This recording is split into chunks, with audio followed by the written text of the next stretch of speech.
Une nuit de violence à Ferguson. Les rues de la petite ville américaine se sont embrasées après la décision par un jury populaire de ne pas poursuivre le policier blanc qui avait tué Michael Brown, un adolescent noir non armé. La police a été victime de nombreux tirs tandis qu'une douzaine d'immeubles ont été incendiés.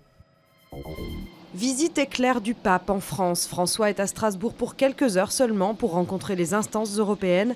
Un déplacement très institutionnel pour parler Ukraine, chômage et immigration, sans bain de foule prévu. Un ancien Premier ministre en prison, José Socrates, qui a gouverné le Portugal de 2005 à 2011, a été arrêté dans la stupeur générale hier alors qu'il revenait de Paris et mis en examen. Il est soupçonné de fraude fiscale qualifiée, corruption et blanchiment d'argent.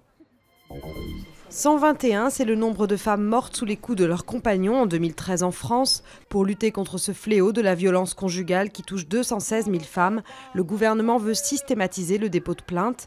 Il y a un an, l'exécutif s'était déjà engagé à faire de ce combat une priorité. Les associations demandent notamment l'inscription du fémicide dans le code pénal.